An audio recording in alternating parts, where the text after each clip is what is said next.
Hello छात्रों, दीक्षांत edutech में स्वागत है आपका। आज वर्ग 8 के लिए विषय हिंदी में पाठ अंधेरे नगरी का भाग 2 पार्ट 2 लेकर आया हूं। भाग 1 हम लोगों ने पढ़ा है। भाग 1 में जो बातें हैं उसको एक रिकैप के अंतर्गत मैं दे रहा हूं, आप लोगों को ध्यान से सुनेंगे।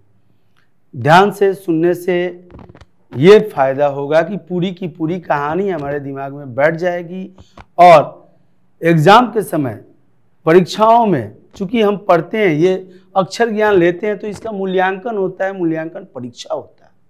और उस परीक्षा में जब हम अक्षर ज्ञान का मूल्यांकन, अपना मूल्यांकन देते हैं, अपने विक्षक के अंतर्गत रह करके, अंडर में रह करके वहाँ पर हम, ताकि कहीं हिल डुल ना हो, किसी से पूछ ना सकें। अगर बहुत इच्छा भी होती है अपने मित्र से, दोस्त से, साथी से पूछने की, तो भी नहीं पूछ पाते हैं।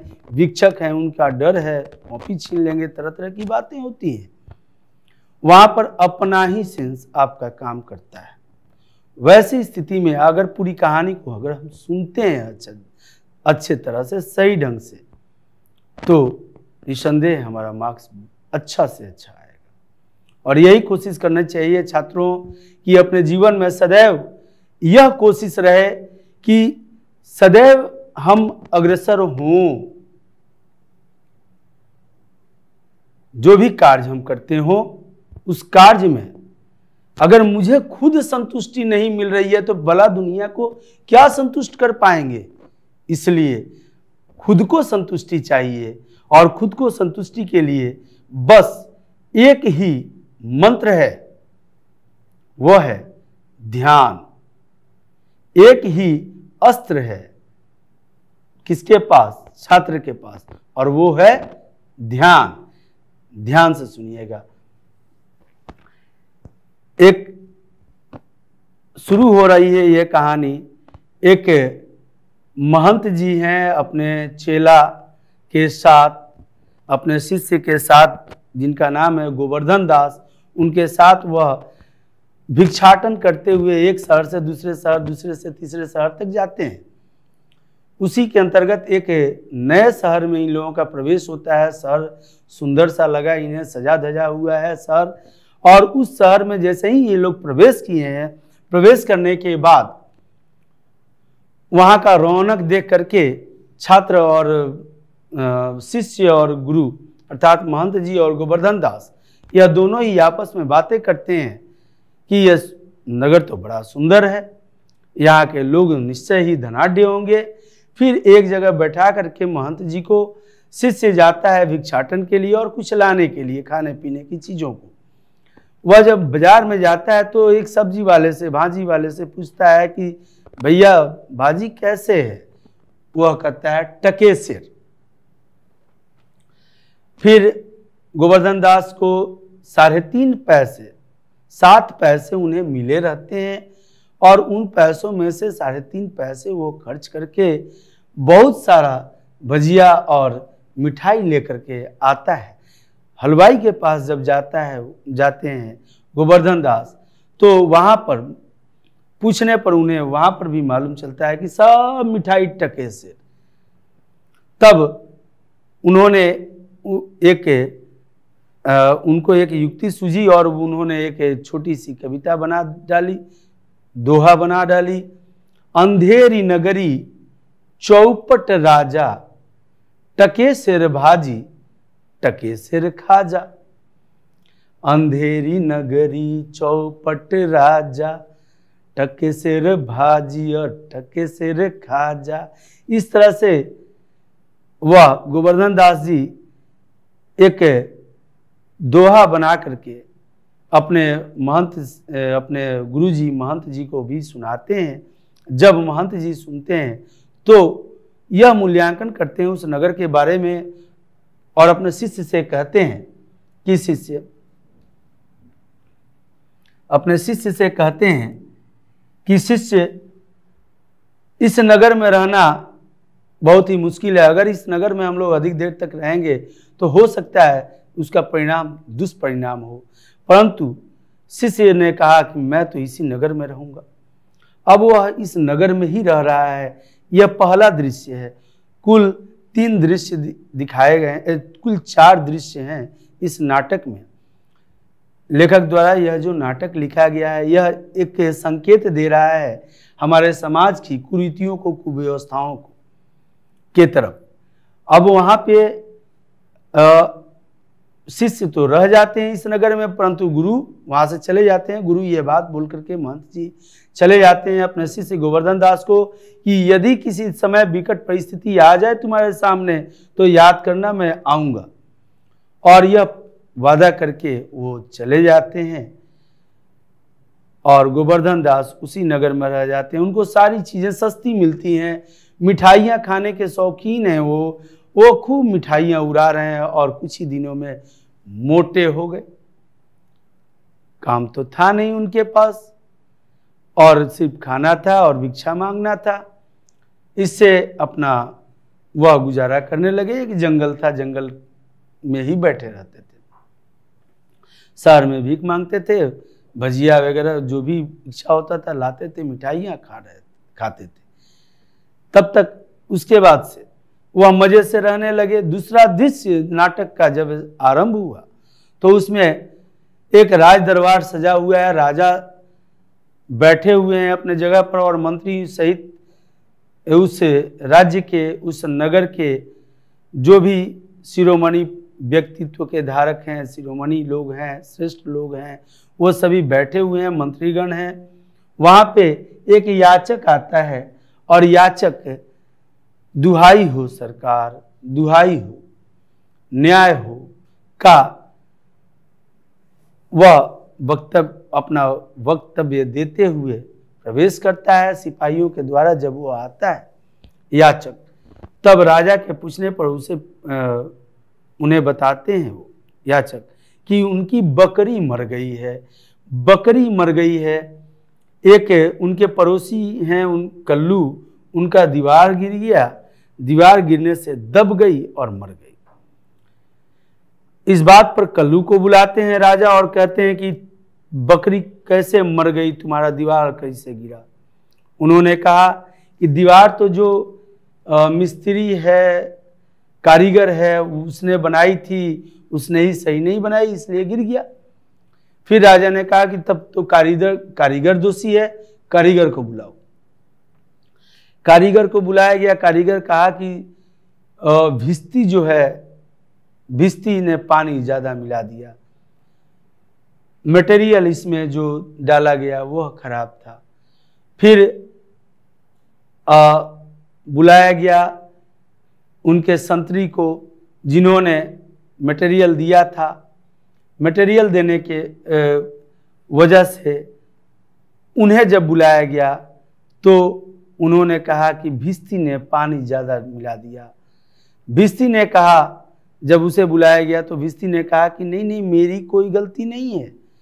वह तो जो भिस्ती बनाने वाला जो बैग बनाए थे भेड़ का, वह चमड़ा ही बड़ा दे दिया तो मैं क्या करूं। अब भेड़ चराने वाले को पकड़ा जाता है। इस तरह से करके दूसरे दृश्य तक प्रथम भाग में हम लोगों ने पढ़ा और राजा अब उस व्यक्ति की तलाश कर रहे हैं जिसके वजह से बकरी मरी है। क्योंकि बकरी की मृत्यु हुई है तो निसंदेह न्याय तभी होगा जब मारने वाले की भी मृत्यु हो जाए। अतः सिपाहियों सहित राजा अपनी निगाह से देखना चाहते हैं उस अपराधी को जो बकरी के हत्या का, बकरी के मौत का कारण है। आइए छात्रों, अब दूसरे पार्ट में हम पढ़ते हैं। राजा ने कहा, अच्छा उस चूने वाले को बुलाओ। चूने वाले जो जिसने दीवार की गथनी की थी, चूना दिया था। पहले चूना से ही सुर्खी चूना होता था, सुर्खी और चूना सुर्खी होता था, राख की छाई वगैरह और चूना दोनों को मिक्स करके उसको सीमेंट के जगह पर, आज तो सीमेंट लगाया जाता है, सीमेंट की जगह पर 2 ईंटों के बीच रखकर और उसे गथनी किया जाता था। उस चूने वाले को बुलाया गया। उसने कहा, महाराज, भिस्ती ने चूने में ज्यादा पानी डाल दिया, इसी से चूना कमजोर हो गया। राजा ने कहा, तो भिस्ती को बुलाओ। भिस्ती लाया जाता है और भिस्ती ने कहा, महाराज, गुलाम का कोई कसूर नहीं, कसी से मशक इतनी बड़ी बना दी, कसी से मशक, कशिश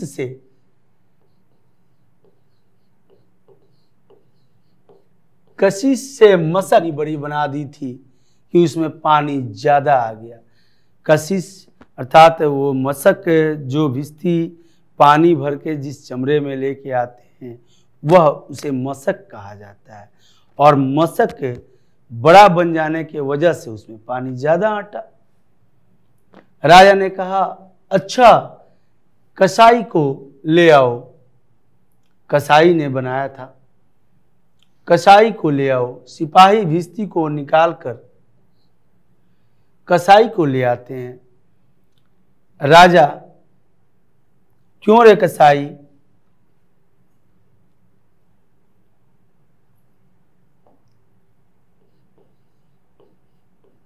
यह कसाई है।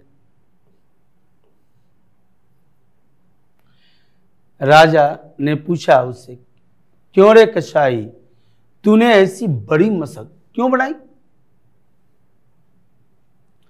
कसाई ने कहा, महाराज, गरेरिये ने टेक की ऐसी बड़ी भेड़ मेरे हाथ बेची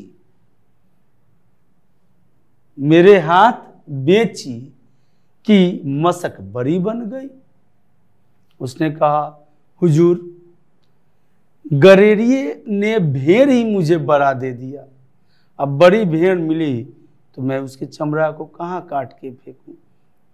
तनिक सोचिए कि एक दीवार गिरी है और दीवार गिरने से एक बकरी की हत्या हो गई है, मृत्यु हो गई है, या उसे हम विडंबना ही कह सकते हैं। परंतु ये यहाँ पे जो भी महाराज के सामने अपनी बातों को रख रहे हैं और महाराज को ऐसा लग रहा है कि बात सही है, इनकी गलती नहीं है, वह अगले को बुला लेते हैं। अर्थात मृत्यु का, अगर एक बकरी की हत्या हो गई है या मृत्यु हो गई है तो उसके लिए एक आदमी की जान जानी चाहिए, क्योंकि हत्या हुई है भाई, और उसमें मृत्यु दंड मिलेगा ही मिलेगा। यह नियम था राजा का। मृत्यु दंड के लिए उस अपराधी को वो तलाश रहे हैं।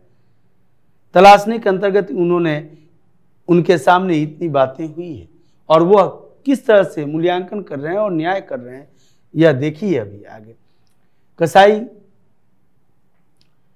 को की बातों को सुनने के बाद से राजा ने कहा, अच्छा, कसाई को निकालो, गरेरिये को लाओ।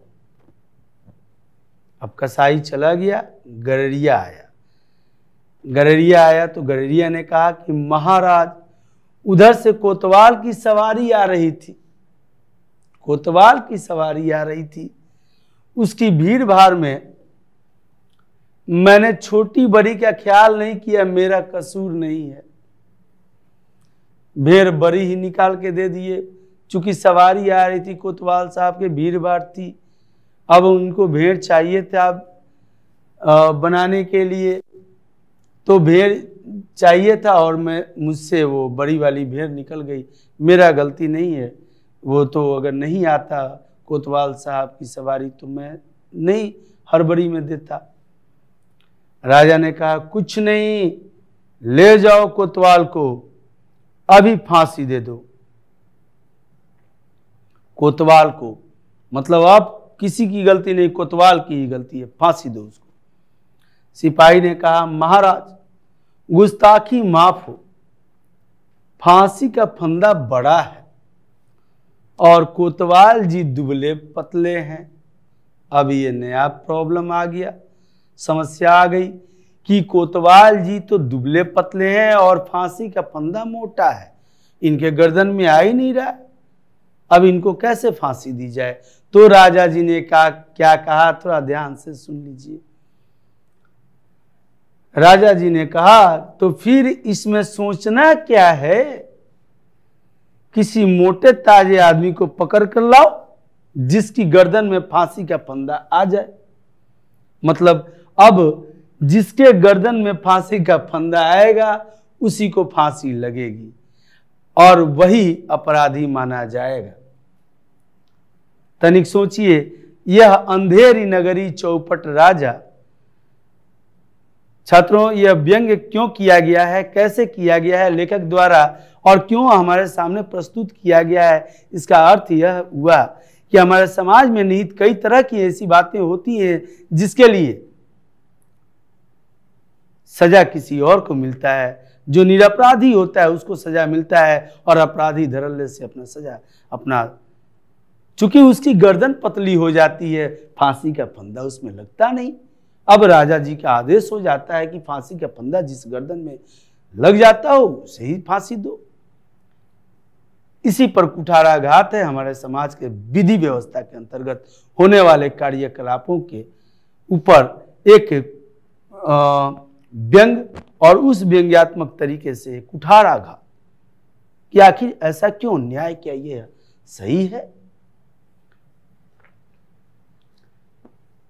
अब तीसरा दृश्य शुरू हो रहा है छात्रों। तीसरे दृश्य में स्थान है जंगल में गोवर्धन दास बैठा मिठाई खा रहा था। गोवर्धन दास तो निश्चिंत था एकदम, बढ़िया पकवान मेवे मिष्ठान उसे मिलते थे, वो भी सस्ते दाम में, टके से खा खा के खूब मोटा गबरू हो गया था। गोवर्धन दास अपने आप से बोल रहा है, क्या बोल रहा है, देखिए छात्रों यहाँ पर भी एक बात है कि अपने से बड़ों और गुरुजन या परिजन की बातों को हमें एक बार ही उसके नकार नहीं देना चाहिए, उस पर विचार करना चाहिए और विचार करके अगर मानने योग्य लगता है तो जरूर मानना चाहिए और नहीं मानने योग्य लगता है तो उनके साथ विचार वैचारिकता के आधार पर उनसे कहना चाहिए कि मेरे विचार में तो यह मानने योग्य है। हो सकता है कि आप सही हो सकता है कि कहीं आपकी सोच में, आपके विचार में कहीं ना कहीं त्रुटि रह गई हो तो उसको वो कहेंगे कि नहीं यहाँ पर गलतियाँ हो रही है तुमसे। क्योंकि छात्रों सबसे बड़ी बात ये होती है कि हम अपने विचारों को जब तक व्यक्त नहीं करते हैं तब तक हमारे विचार किसी के सामने प्रदर्शित नहीं हो पाते हैं। जब तक हमारे मन में उठ रहे हैं वो तो कोई देख नहीं रहा है, जिसे हम अपने मुखमंडल से प्रकाशित करते हैं, ध्वनि प्रदान करते हैं, वही सामने आता है। अतः गुरुजन या परिजन द्वारा कहे गए बातों को, कथन को कभी भी टालना नहीं चाहिए क्योंकि उसमें जरूर कुछ न कुछ बात होती है। आइए देखते हैं क्या बात होती है। गोवर्धन दास निश्चिंत था, बोला कि गुरुजी बेकार मुझे यहाँ रहने से मना कर रहे थे। वो गुरुजी को ही कह रहा है कि उनको नहीं समझ में आता है, बेकार ही मुझे मना कर रहे थे रहने के लिए। माना कि देश बहुत बुरा है पर अपना क्या है, अपने तो मिल जाना है भरपेट भोजन। तभी दो सिपाही उसे पकड़ लेते हैं। अभी ये सोच ही रहे हैं महोदय और अपने आप को ही बुद्धिमान सिद्ध कर रहे हैं, तब तक इनके बेवकूफ़ी का एक सबसे बड़ा पिटारा खुला और दो सिपाही तुरंत पहुंचे उनके पास। पहला सिपाही बोला, चल बे चल, मिठाई खा खा कर खूब मोटा हो गया है, आज मजा मिलेगा। गोवर्धन दास घबरा कर, हैं यह आफत कहां से आ गई? अरे भाई मैंने तुम्हारा क्या बिगाड़ा है जो मुझे पकड़ते हो? गोवर्धन दास को तो दिन में ही चांद दिखाई दे दिया, तारे दिखाई देने लगे और वह बेचारा चक्कर खाकर गिरा नहीं, वही बहुत बड़ी बात हो गई। क्योंकि वह कुछ किया नहीं, जंगल में बैठ के आराम से मिठाइयाँ उड़ा रहा था। वो भी मिठाइयाँ अपने से मोल के लेके आया था, खरीद के लेके आया था। फिर भी सिपाही उसे पकड़ रहे थे। अब वो सोच में पड़ गया कि भाई मेरी गलती क्या है, मैंने तो कुछ किया नहीं। घबरा गया था गोवर्धन दास। फिर दूसरा सिपाही बोला, आप बड़े मोटे हैं इसीलिए फांसी लगेगी। गोवर्धन दास बोला, मोटा होने से फांसी, यह कहां का न्याय है? अरे फकीरों से मजाक नहीं किया जाता, हम लोग फकीर हैं, संत हैं, यहाँ से वहाँ, वहाँ से वहाँ यायावर की जिंदगी जीते हैं, हमारा न घर दुआर न कोई ठिकाना।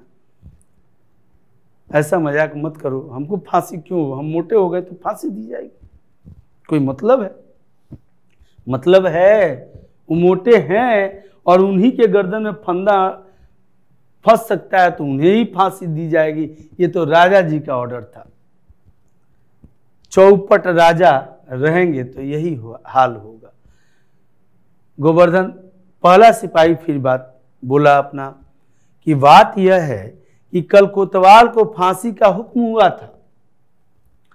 जब उसे फांसी देने गए तब फांसी का फंदा बड़ा निकला। हम लोगों ने महाराज से अर्ज की, इस पर हुक्म हुआ कि उसके बजाय किसी मोटे आदमी को फांसी दे दो। बकरी मारने के अपराध में किसी न किसी को तो सजा होना जरूरी है, नहीं तो न्याय न होगा। न्याय कैसे होगा भाई? किसी न किसी को तो सजा मिलनी ही चाहिए क्योंकि बकरी मरी है। अब उस आदमी, जो आदमी गुनाह किया था, फाइनली जिसके ऊपर पूरा अपराध साबित हो गया और राजा जी ने आदेश भी दे दिया कि इन्हें फांसी दे दो, लेकिन अब उसके गर्दन में अट नहीं रहा है तो फांसी किसी न किसी को तो देनी ही है। अब गर्दन नहीं अट रहा है तो उस फंदे के हिसाब का गर्दन ढूंढा गया, गर्दन आप ही का है, चलिए। मोटे होने से नुकसान हो गया। गोवर्धन दास बोला, दुहाई परमेश्वर की, मैं तो बिना किसी अपराध के मारा जा रहा हूं। अरे यहां बड़ा ही अंधेर है। गुरुजी महाराज का कहना मैंने न माना, उसका फल मुझे भोगना पड़ा। गुरुजी कहाँ है? मेरे प्राण बचाइए। अरे मैं बेगुनाह मारा जा रहा हूं, गुरुजी गुरुजी। वह चिल्लाने लगा क्योंकि अब उसे यह महसूस हो रहा था, ये चंद मिनटों पहले वो सोच रहा था कि गुरुजी बेकार का मुझे मना कर रहे थे इस राज्य में, नगर में रहने के लिए, और चंद मिनट के ही बाद ये कहने लगा कि गुरुजी ये तो सचमुच अंधेर नगरी है, यहाँ कब क्या हो जाए कोई ठीक नहीं। इतना रिस्क लेके बेचारे रह रहे थे गोवर्धन दास, और आज तो उनकी इति श्री रेवाखंड अंतिम अध्याय समाप्त होने वाली थी, उनकी इह लीला ही समाप्त हो जाने वाली थी। अब उन्हें ध्यान आ रहा है अपने गुरुजी का, चूंकि गुरुजी कहे थे कि जब भी कभी बच्चा संकट आए तो मुझे याद करना, वो करने लगे। मरता क्या नहीं करता। गोवर्धन दास चिल्लाता है, सिपाही उसे पकड़ कर ले जाते हैं।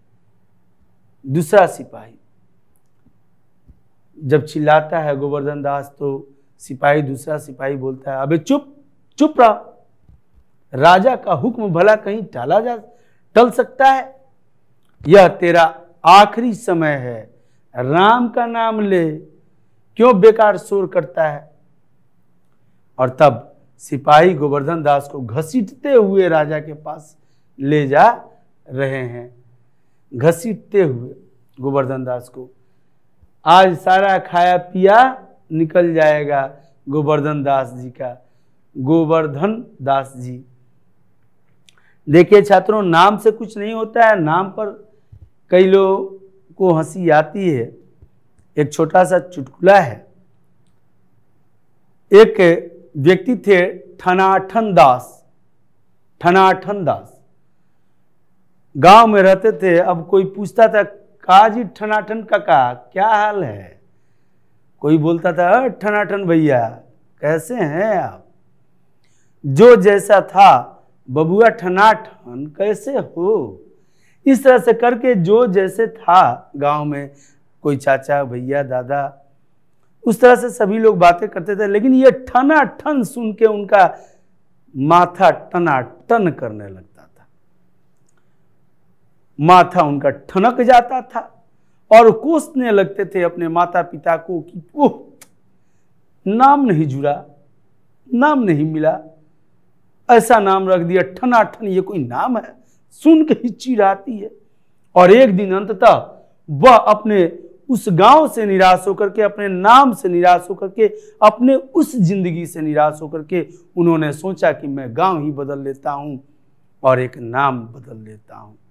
वह निकले नाम बदलने के लिए, सोचे कि दूसरे गांव में जाकर बस जाएंगे, कुछ कमाएंगे कुछ खाएंगे, अकेले तो हैं कोई दिक्कत नहीं है, लेकिन नाम बदल लेंगे तो फिर अपना अच्छा काम करेंगे। अब वो ठनाठन दास जी अपना नाम बदलने के लिए रास्ते में निकले, कुछ ही दूर अपने गांव को छोड़ करके तड़के सुबह निकल गए। कुछ ही दूर आगे बढ़े थे तब तक उधर से एक मैयत आ रहा था। मैयत अर्थात एक आदमी मृत्यु को प्राप्त कर गए थे और उनके घर वाले, उनके परिवारजन और परिजन, गांव वाले भी उनके लेकर के उन्हें श्मशान घाट के लिए लेके जा रहे थे। उस शव यात्रा के अंतर्गत बहुत से लोग थे। उसमें से ठनाठन दास अपना एक अच्छा नाम खोजना चाह रहे थे, तो उन्होंने पूछा कि भाई कौन गुजर गया है। अक्सर ही लोग पूछ दिया करते हैं जिन्हें नहीं पता होता।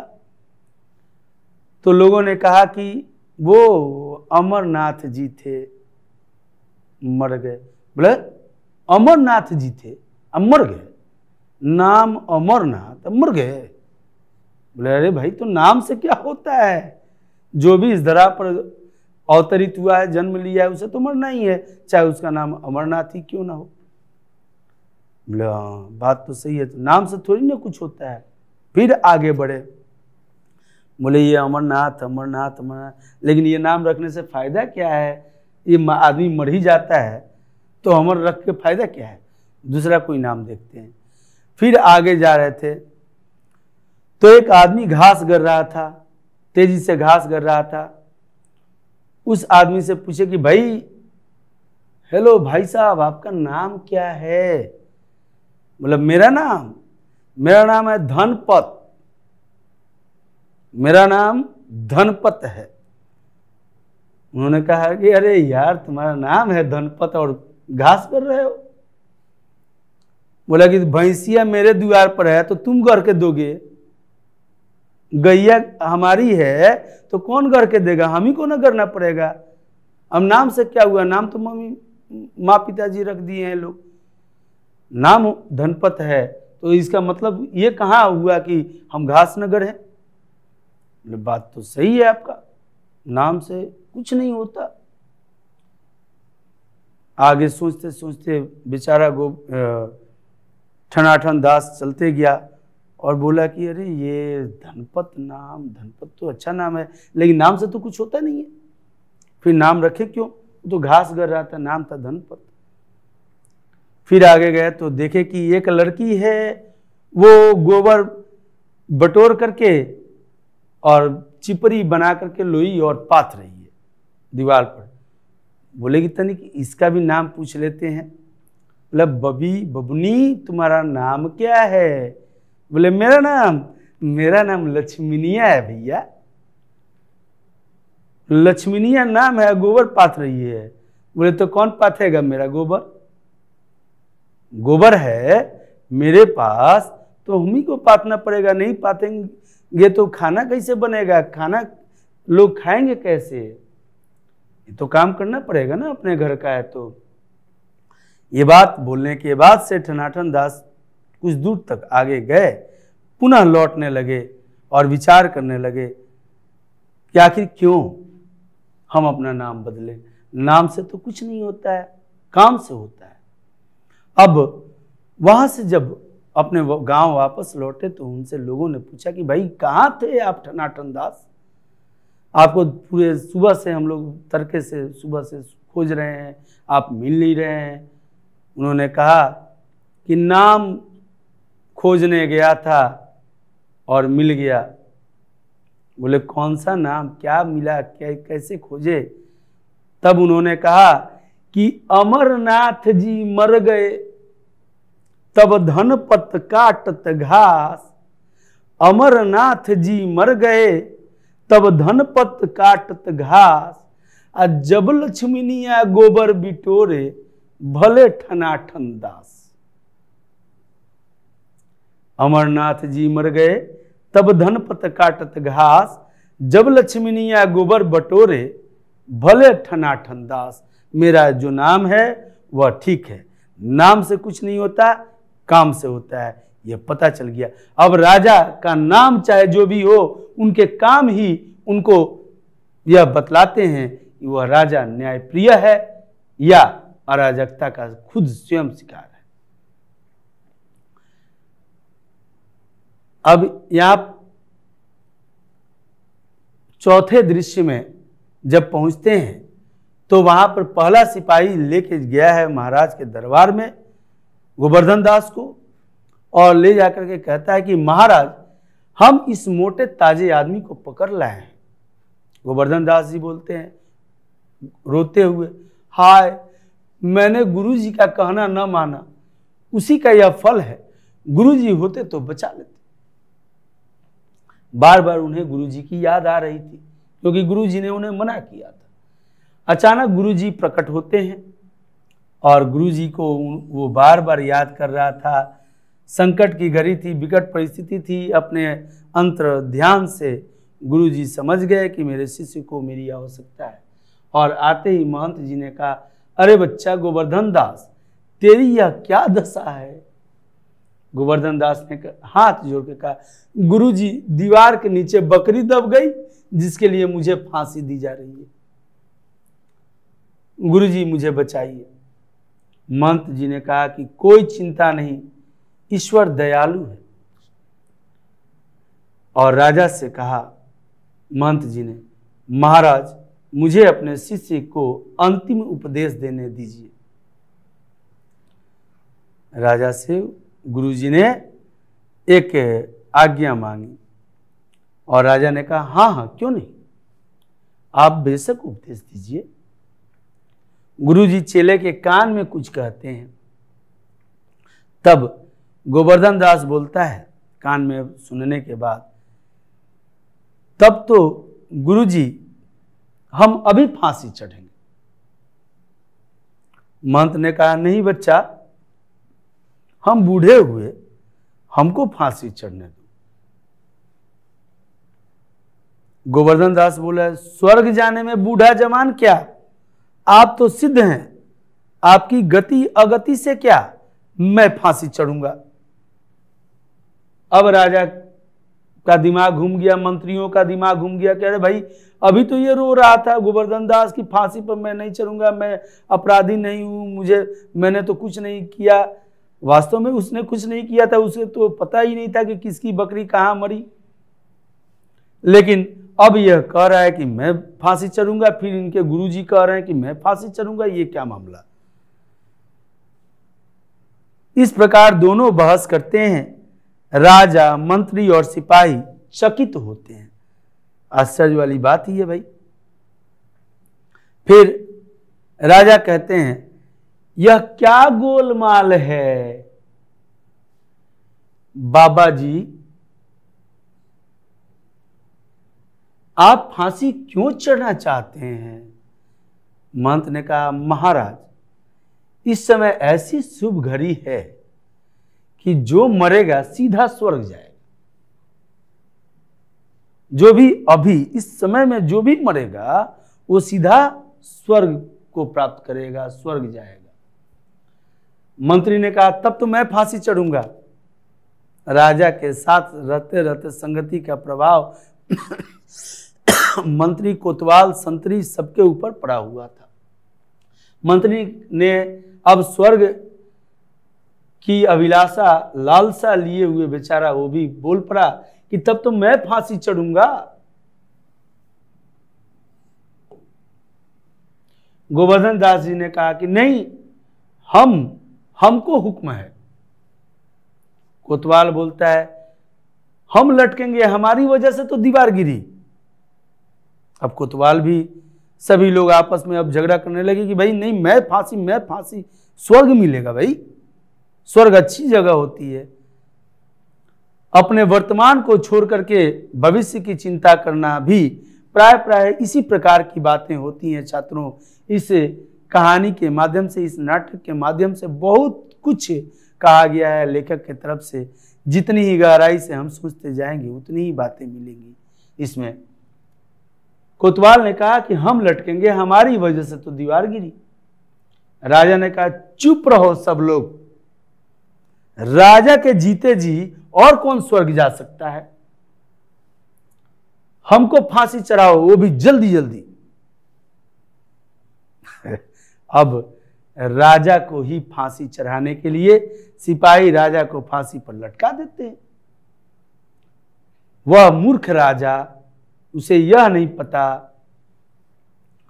कि फांसी चढ़ने के बाद स्वर्ग प्राप्ति होगी या नहीं होगी।